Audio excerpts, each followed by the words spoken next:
위기의 여건, 난관을 돌파하기 위한 고민이 깊은 시기입니다. 이번 주 중요한 일정이 되게 많아요.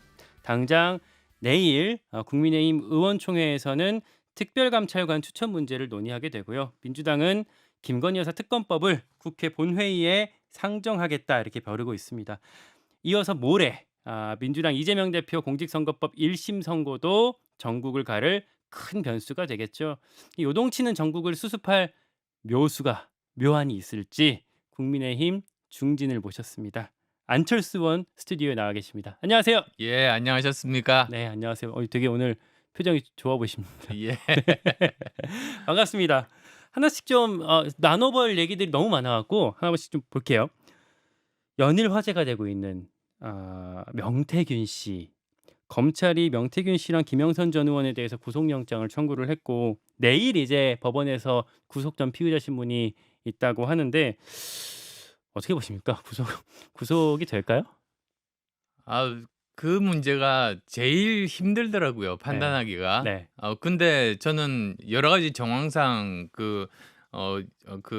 뭐라고 합니까? 증거 자료 인멸의 의혹이라든지 그리고 또 이런 그 정치 자금법이라든지 여론 조작이라든지 공천 개입 이런 건 굉장히 위중한 범죄 아닙니까? 네.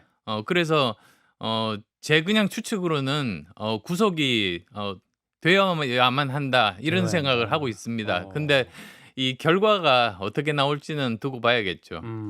구속영장 보니까 아까 우리 일부에서 뉴스 연구소에서도 잠깐 다뤘지만 정치자금법 위반 혐의는 들어가고 뭐 이를테면 윤석열 대통령 부부 공천 개입 의혹이라든지 뭐 이런 것들은 영장에는 담기지 네, 않겠더라고요. 그렇습니다. 그러니까 그 말은 결국 요 자체로만 보면 명태균 씨가 뭐 친분을 과시한 거다. 혹은 뭐 경남 지역의 정치인들 간의 뭐 부적절한 동거래다. 뭐 이런 정도까지만 지금 담긴 것 같은데 뭐 영장에 다른 내용이 담기지 않은 거에 대해서는 어떻게 보고 계실까요?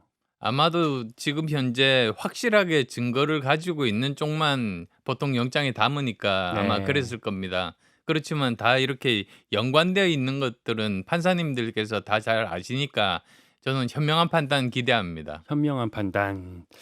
이 사안의 뭐 본질 어디 있다고 좀 보고 계세요? 이제 이를테면 검찰이 이제 여러 사안에 대해서 좀 초점을 어디에 맞춰서 수사하는 게 좀 옳다고 보고 계십니까? 사실 제일 엄중한 거는 민주주의에서 가장 중요한 그 공천 개입이죠. 음. 사실 공천 개입 그리고 또 그 공천을 위해서 뒤에서 조작을 한 여론 조작 이런 것들은 민주주의를 파괴하는 행동 아닙니까? 사실 예전부터 보면 사실 국정원 댓글로부터 시작해서 네. 그다음에 드루킹으로 시작해서 이제는 여론 조작까지 해 가지고 여론조사 조작까지 해서 이런 국민들의 민심을 바꾸려고 하는 속이려고 하는 이런 것들이 민주주의를 정말 땅바닥으로 내팽개치는 그런 나쁜 짓들입니다. 공천 개입 그러니까 이를테면 윤석열 대통령 녹취에 나왔잖아요. "김영선 일을 좀 해 줘라." 했는데 "당에서 말이 많네."라고 했던 뭐 그런 내용들에 대한 규명이 좀 명확하게 필요하다라는 말씀으로도 좀 이해가 되네요. 네, 음. 그렇습니다. 음. 그거는 정말 뭐 대통령께서 그 뭐 명예를 위해서도 그렇고 제대로 사실이 밝혀져야지만 된다. 이렇게 저는 믿습니다. 그리고 이제 어제부터 조금씩 나오기 시작한 얘기들인데 이제 약간 두 갈래로 나 뭐 하나로 볼 수도 있겠지만 두 갈래로 나눠지는 지점이 윤석열 대통령 부부에 대한 얘기가 있지만 안철수 의원님과와는 어떤 앙수 중의 하나인 이준석 당시 대표에 대한 뭐 얘기들도 좀 같이 나오고 있는 거 아닙니까? 당시에 명태균 씨랑 뭐 저기 문자를 주고받았다든지 예. 그런 내용들도 아마 특별히 더 주목하고 계실 것 같기도 한데. 글쎄요. 이번 수사 과정상에서는 없지만 결국은 수사가 확대되면서 결국은 거기까지 가지 않을까 싶습니다. 음.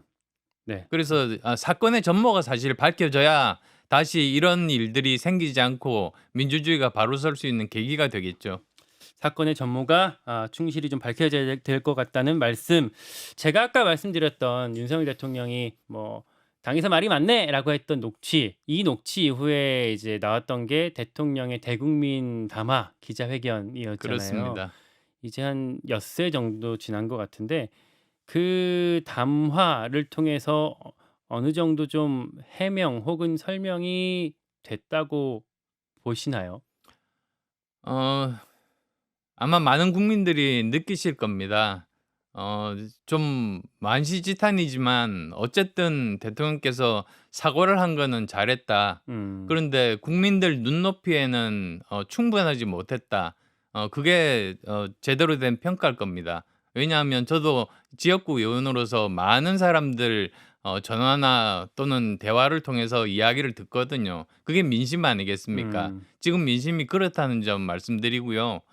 사실 제가 대통령 담화 직전에 몇 가지는 꼭 말씀을 하셔야 된다고 제가 말씀드린 그런 부분들이 있습니다. 네. 그러니까 우선은 첫 번째는 김 여사 관련된 그런 문제에 대해서 명확하게 어떻게 하겠다는 입장을 밝히셔야 된다.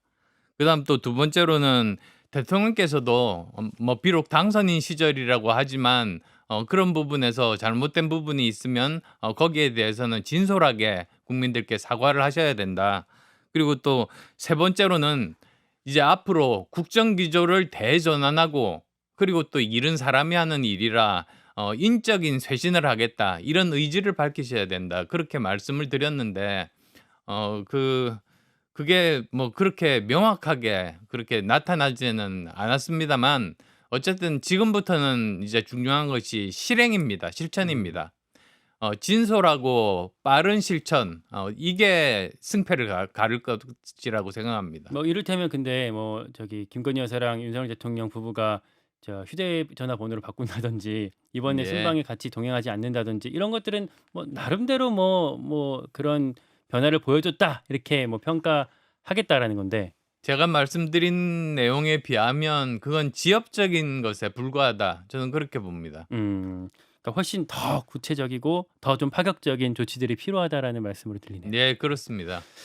그 반면에 국민의힘 한동훈 대표 같은 경우에는 이 회견에 대해서 뭐 꽤 긍정적으로 평가를 했던 것 같아요. 이제 본인의 뭐 여러 가지 요구들을 사실상 수용한 것으로 본다. 뭐 이렇게 뭐 친한계에서는 얘기가 나오던데 뭐 그러면서 일단은 당정 갈등은 뭐 휴전 모드 혹은 좀 접점을 찾는 것 아니냐. 뭐 이런 분석들이 나오고 있거든요. 어떻게 그 보고 계십니까?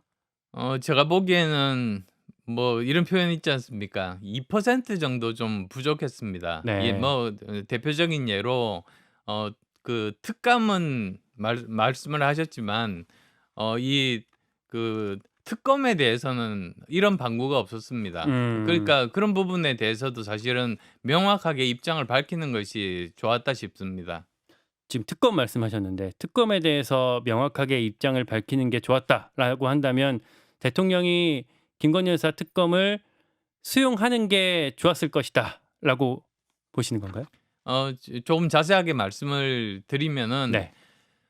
올해 초만 하더라도 특별감찰관 그리고 제2 부속실 정도 만들면 되었을 시기였었습니다. 음. 근데 시기를 놓친 거죠. 음. 만약에 그때 올 초에 그런 시스템들이 갖춰졌으면 올해 총선 때 여러 가지 공천 개입 논란이라든지 이런 것들이 없을 수 있었습니다. 음. 그러니까 사실은 시기를 놓친 거죠. 그래서 이미 아무리 특별감찰관을 선임한다고 해도 국민들이 그렇게 감동을 받거나 효과적이지는 않은 상황이 돼 그러니까 버렸죠. 그 당시에 만약에 특별감찰관이 있었다면 김건희 여사가 뭐 국정 혹은 공천에 개입할 여지 자체가 차단이 돼 버리기 때문에 예. 논란이 생길 여지가 애초에 불식이 됐을 텐데 지금은 그렇지 않으니까 지금은 그러면 특검을 해야 된다? 예. 안타깝습니다. 그리고 어 또 근데 단 조건이 있습니다. 조건. 여야가 합의하는 특검. 예, 어 그게 중요합니다. 네. 그래서 뭐 지금 이야기가 나오고 있는 독소 조항들을 다 빼고 그리고 또 여야가 합의를 해야지 그 특검이 제대로 굴러가지 뭐 합의가 안 된 상태에서 밀어붙이게 한다고 하면 또다시 부결되겠죠. 그러니까 민주당이 지금 수정안을 내겠다라는 거잖아요. 두 그렇습니다. 가지 특검 대상 같은 경우에는 13개 원래 올렸던 것 중에서 다 빼고 도이치모터스 주가 조작 예, 세 의혹이랑 가지만. 세 가지죠. 명태균 씨 의혹 그리고 김건희 여사 공천 국정 개입 의혹 대상 세 가지만 하고 그 특검 추천권도 이제 제3자 예전에 예. 한동훈 대표가 최상병 특검 할 때 얘기할 때 했던 제3자 특검으로 하자라고 수정안을 낸다라는 건데 그 정도는 그러면 당에서 수용해야 한다라고 보시는 거예요? 지금 아직 선언만 나오고 구체적인 문안이 나오지 않았습니다. 그리고 또 문제는 바로 그다음 날이 15일 날이 이재명 대표의 1심 선고 날입니다. 공직선거법. 예. 그래서 저는 두 가지를 봐야 된다고 생각하는데요. 구체적인 문안이 나오면 그게 정말로 그 민주당에서 이야기했던 대로 그런 문안이 나왔는지, 그다음 또 두 번째로는 정치적인 의도가 없이 정말 순수하게 국민들의 알 권리를 위해서 하자는 것인지, 그 두 가지를 가지고 아마도 15일 날 아침에 저희들 의원총회를 하니까 그때 논의가 될 겁니다. 그러니까 14일 날 이게 아, 예, 본회의 예, 전에 의원총회 할 때 예, 그렇습니다. 그때 그러면 그러니까 논의를 하겠지만 안철수 의원님 의견은 수정안 정도는 우리가 받자 혹은 협의해야 한다라는 의견을 갖고 계신 건가요? 예, 제 의견은 여러 번 걸쳐서 말씀드렸습니다만 이 건에 대해서는 여야 합의가 돼야 된다. 그렇게 말씀드리겠습니다. 그러면 뭐 자연히 그런 독수 조항은 빼줘야지 여야 합의가 되지 않겠습니까? 다만 지금 뭐 지도부 혹은 당의 뭐 한동훈 대표 중심 체제에서는 이 특검은 탄핵으로 가는 빌드업이고 지름길이고 민주당이 결국에는 탄핵하자는 거 아니야. 거기에 우리가 어떻게 이름을 섞고 말을 섞고 뭐 할 수가 있겠냐 이런 얘기들을 하고 있는 거잖아요. 거기에 대해서 혹시 뭐 답하실 게 있으실지. 저는 그렇게 가리라고 생각하지 않습니다. 그러니까 독소 조항들을 다 빼고 나면 사실은 그것만으로 이렇게 탄핵으로 가기는 굉장히 어렵다. 오히려 실체적인 진실을 밝히는 데 집중을 하게 되면 그건 오히려 민주당에서 만약에 뭐라고 합니까? 이런 탄핵을 하려고 하더라도 그거는 굉장히 힘들 것이다라고 생각합니다. 그게 결국 그렇다면 당 그리고 뭐 윤석열 대통령한테도 훨씬 더 좋은 길이라고 보고 계시는. 예, 그렇죠. 그렇습니다. 지금까지 여러 대통령들 보십시오. 저 DJ YS도 아들들을 다 보냈지 않습니까? 아들들을 아들들을 수사로 예. 감옥에 보내고, 네. 그다음에 또 보시면은 노무현 대통령이나 또는 이명박 대통령 같은 경우에도 형님을 보내고, 이렇게 자기 임기 때 그런 특검들이 있었습니다. 그 이유가 사실은 본인 임기 때 해야지 그나마 좀 공정하고 모든 사안들을 고려해서 그런 일들을 제대로 진행을 할 수가 있거든요. 근데 그렇지가 않고 그냥 국민적인 의혹을 해소하지 않은 가운데 임기를 넘기게 되면 정권 교체가 되든 정권 교체가 되지 않든 더 심하게 그런 특검이 나올 수 있습니다. 그런 뜻이죠. 오히려 본인 임기 때 하는 게 더 이제 뭐 전략적일 수 있다. 뭐 이를테면 다음 뭐 한동훈, 이재명 혹은 뭐 안철수 다른 다 차기 대통령 속에서 특검이 이루어지면 더 불리할 수 있다라는 예, 말씀이신가요? 전략적인 것도 있지만 더 중요한 거는 지연된 정의는 정의가 아니라고 하는 말이 있지 않습니까? 그런 것처럼 지금 현재 국민들이 가장 궁금해하는 그런 의혹에 대해서는 빨리 푸는 것이 현직 대통령의 도리다, 그런 말씀드립니다. 알겠습니다.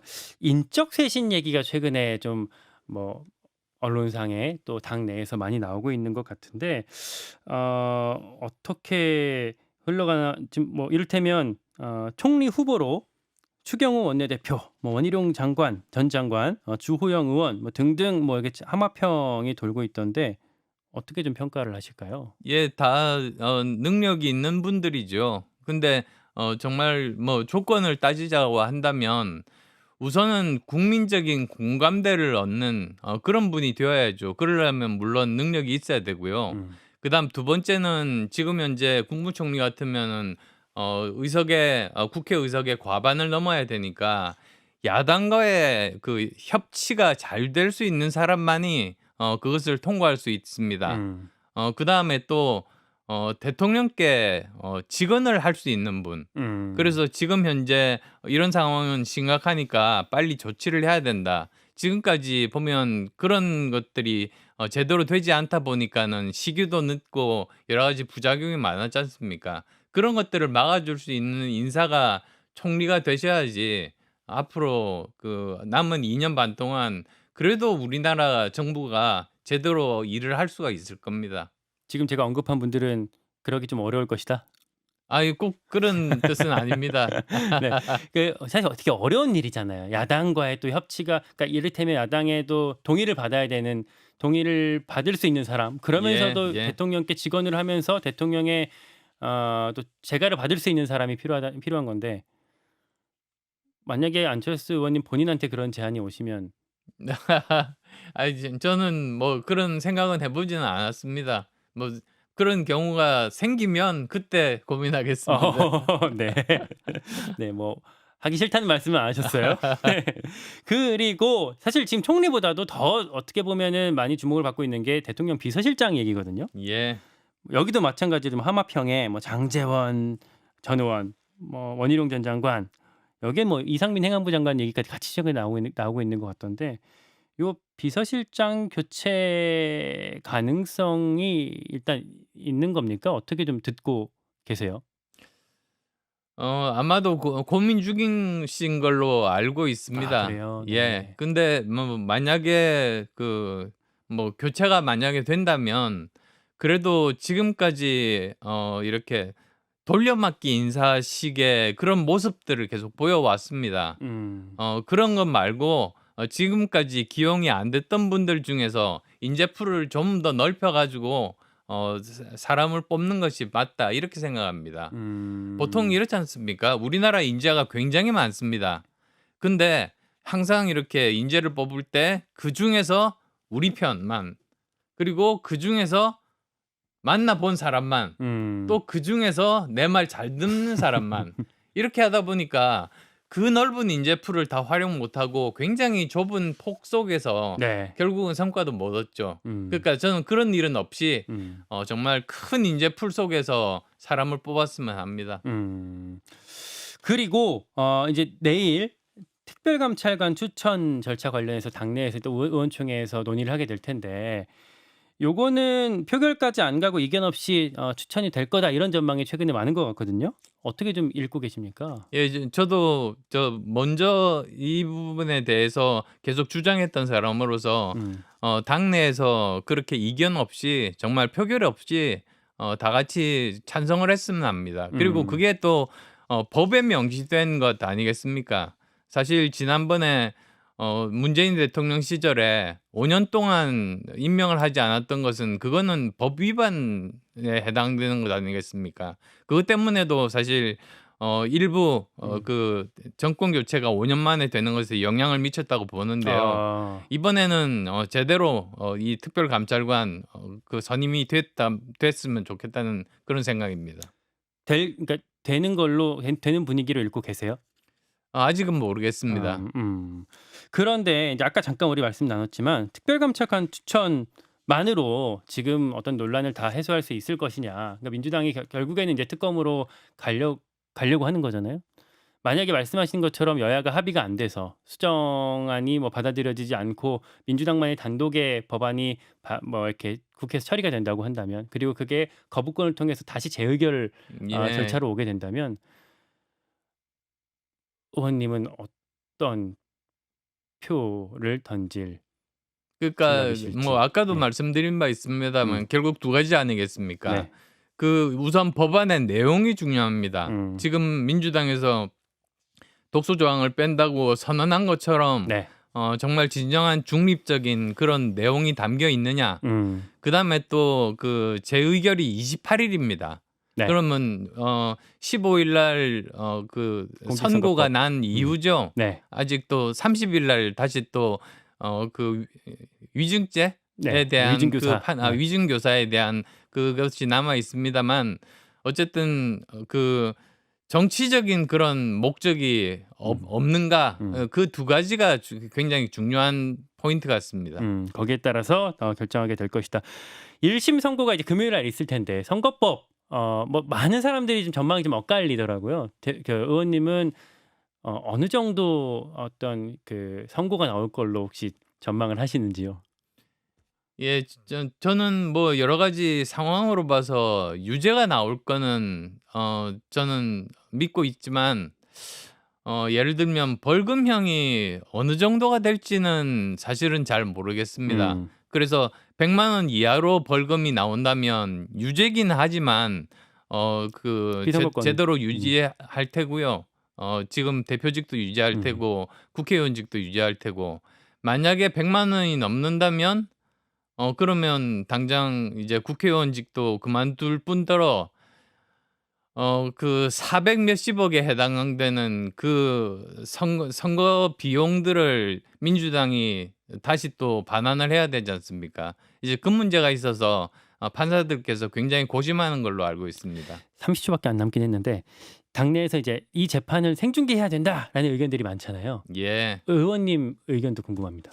저는 그게 핵심은 아닌 것 같습니다. 오히려 뭐 하든 안 하든 사실은 상관은 없는데 이것을 바깥에서 사람들이 이렇게 사법부를 압박하는 그런 행태, 그거는 민주주의를 훼손하는 겁니다. 그래서 저는 그 일이 없어야 된다. 오히려 그렇게 말씀드립니다. 네, 그 사법 방해 뭐 행위들 뭐 그런 것들을 그렇습니다. 좀 막아야 된다는 말씀까지 듣고 네, 오늘 인터뷰 여기까지 마치겠습니다. 국민의힘 안철수 의원 인터뷰였습니다. 고맙습니다. 네, 감사합니다. 김현정의 뉴스쇼는 시청자 여러분의 참여를 기다립니다. 구독과 좋아요, 댓글 잊지 않으셨죠? 알림 설정을 해두시면 평일 아침 7시 10분 실시간 라이브도 참여하실 수 있습니다.